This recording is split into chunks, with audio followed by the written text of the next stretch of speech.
Hey guys, just wanted to take a moment here. Don't usually do this, but events in the last 24 hours or so have prompted me to think about a supplemental post since my one last night. First of all, just want to say Matt Ryan is on the block officially. I have two great quarterbacks. Rodgers obviously hasn't been his usual self this year, but I'm still going to roll with him, I think. He's already had his bye, so that makes it a lot easier. So Matt Ryan's been obviously a stud, but he's just wasting space on my bench. So if you're interested in Matt Ryan, or if you really want Aaron Rodgers, feel free to give me a trade. I'm looking for a one-for-one deal, wide receiver or running back, either one. So send me some trade offers if you're interested for that. And I do. I mean, the reason I'm doing this, we have to comment on this trade that just got accepted. Um, you know, Brad seems good, but they just went into, you know, the they just went into the stratosphere with this trade with Ryan.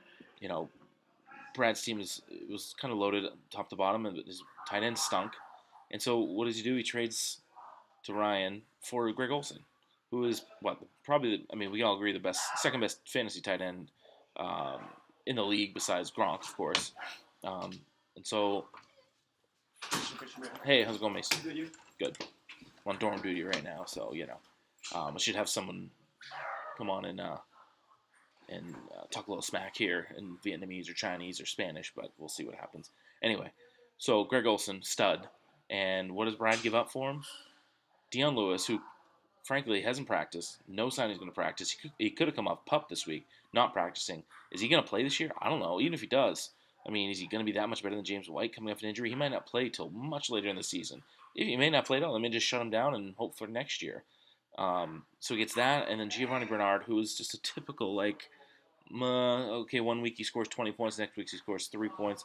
Okay, he's part of a two-headed monster. We all saw what happened for the years and years that D'Angelo Williams and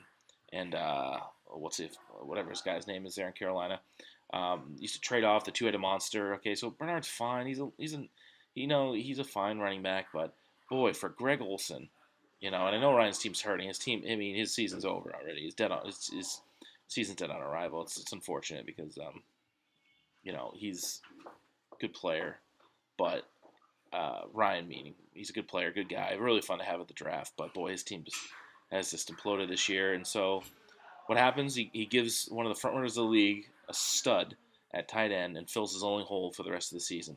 So, I'm not going to reject it. I don't reject trades unless, I really feel there's malice involved, and I don't think it's in here. I just feel like if Greg Olsen was put out there on the market, Ryan could have got a hell of a lot more than Giovanni Bernard and a gimp in Dion Lewis. So it's unfortunate for the rest of us who are up at the top of the league and trying to compete against Brad. He's defending champion for goodness sakes, and we're just giving him, stud players.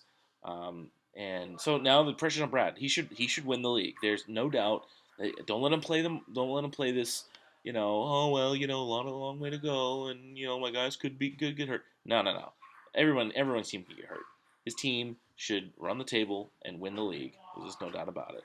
Part of that had to do with his good fantasy draft. Part of it is just, he gets a trade like this. I mean, boosts his team who just lost, and so you add Greg Olsen to it. It's not going to be good.